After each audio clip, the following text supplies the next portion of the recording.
Well, hello guys, welcome back to my channel or welcome to my channel. Today we're just making a little random walk.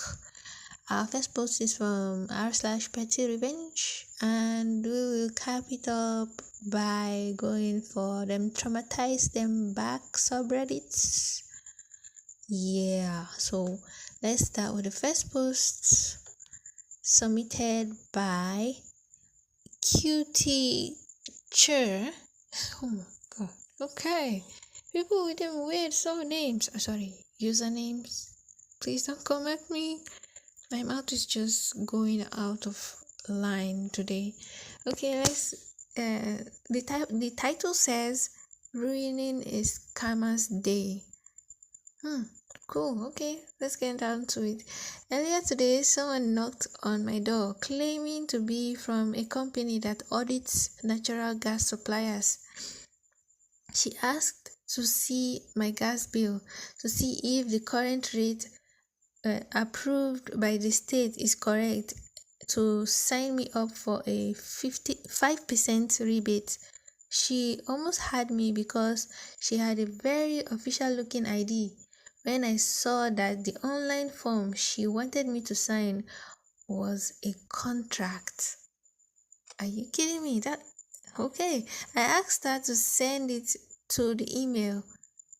Send it to me through email. She agreed and left.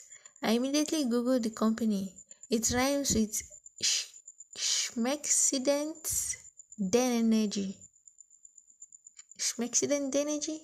That is resident energy, something like that. Oh god, extra words. And the first thing that came up was a Better Business Bureau report that this is a scam and the company is locking people into much higher energy rates. So I left my house to find the scammer, and she was at a neighbor's house down the street. The wife was just about to sign the contract when I called across the yard. Don't sign that. I am your neighbor and this is a scam. The husband came to the door and kicked the lady off his property. I followed this woman and another woman who was at the house next door and called the police. I was about 30 feet behind. While I was giving a detailed description of the two women, they were on the phone with someone. A minute later, a white van came driving up and the driver yelled at the women, "Hurry up and get in. You walk way too effing slow." The women ran and hopped in the van. The van then drove off backwards down the street so I couldn't see the license number. The whole time I was relaying all of this to the police dispatcher who sent a car to the neighborhood. Wow. Okay. Too long didn't read. Scammers came to my house. I followed them down the street, interrupting their scamming, and the police got involved. Okay, this is really so they just disguise filling forms, and so that by the time you start filling it, you are essentially just signing the contract. Whoa, that is creepy. That is really creepy. So you will not even know that you just signed the contract with a company you don't even know, and then somehow you just be getting higher rates. That is really scary. Top comment says the only thing that could have made this better is if you had a bullhorn. And OP replied, "I have one, but I keep it in my classroom. I teach middle school. I did feel like some kind of medieval scam jester." OP also says, which explains why I have no problem following people around and screaming at them to stop what they are doing. I do it to 11 to 14-year-olds all day long. And someone else said, being a retired teacher myself, I know that's why you pick up on the scam so quickly. Students are always trying to scam us. Okay. Yeah, no, when you're dealing with kids, you have to be on your toes all the time. You don't be slacking. Kids, they're always looking for the weakness of any adult with authority around them and that they can take advantage of. So yeah, I totally understand that too. Anyway, second post is from the subreddit of Traumertize Them Back and submitted by PlasticWindUprino. It says, I'm a woman of my word. Okay, let's get down to it. Okay, this is really short and not nearly as good as the rest of the stuff here, but I remembered it randomly and thought it would be cool to share. There's this boy in my school who, for some reason, loves being annoying a lot of the time to me. It's not as bad as now, but it was terrible back then when this story took place. One day in English class, he asked for a pencil. Pretty standard question, so I didn't think anything of it, but I only had one pencil. The conversation went something like this. Sorry, I only have one. Can I can I have it? He said. No, I'm using it, but I need a pencil. The OP said. I don't care. At this point, I was realizing that he just wanted to be annoying. He went back to chatting with his friend, but came back again to ask. What? I told him no, and I only have one pencil again. He repeated this a couple of more times, going back to his desk before leaning back on his chair to ask for a pencil again. Before I said no. Before I said, no, I'm using this one. And if you ask me one more time, I'm going to hit you over the head with this book, the English notebook. It's not that hard, so it won't cause any real harm. He went back to his table like before, but this time I heard his friend whispering, do it, do it, do it, to him.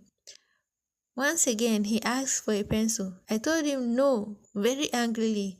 He went back and started laughing with his friend, probably because I hadn't gone through with the book hitting thing. Are you kidding me? So no, OP should no. OP, no, don't forgive this guy. So I closed my book, stood up, walked a few steps to his table and behind his chair, raised the book right above his empty, unsuspecting, unaware head, and slapped it down. It made a loud noise because the book is laminated and flimsy, and we all know what sound laminated stuff makes. His friend fell off his chair. He had the most astounding look on his face. The whole room was laughing. I am aware this sounds like an everybody clapped story, but if you were there, the if you were there and heard the sound of the laminated copybook bouncing off some annoying kid's head in the middle of what somewhat quiet classroom, as in the middle of a quiet classroom, you would have been laughing too. I don't think I got into trouble because I warned him, but maybe the teacher logged one of those warning points into the computer, but she probably would have told me. So the teacher was in class too. Are you kidding me?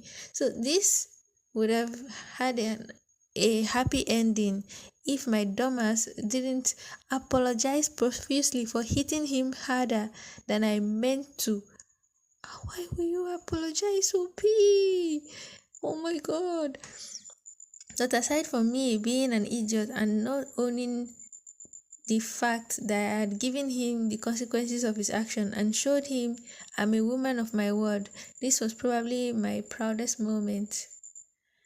The top comment says, I love this. I understand the impulse to apologize when and then regret it.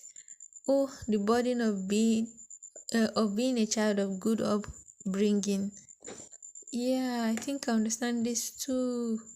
Oh, that's so sad that she apologized. No. She shouldn't have. Don't feel guilty. He got the consequences of his actions. How do you keep pestering people like this? You think no one will just do anything? And even when they threatened you, you're like, nah, I'm gonna do it again. And that one that fell off his seat. Yeah, I have an idea of how loud a laminated book cover can sound. It will sound very, very loud. So, so I'm pretty sure I understand why that one fell off his chair. That would be really, really startling. To sound almost like a bang. Oh wow. That was really good too. That was good. At least he got the consequences of his actions. Next time he will know not to be annoying. Well, this is interesting. This is funny. So guys, I'd like to see your opinion about each post in the comment section down below. Please, if you liked this post, please smash that like button, subscribe, turn on the notification bell so that when I post you'll see it. And I'll see you guys in the next video. Bye.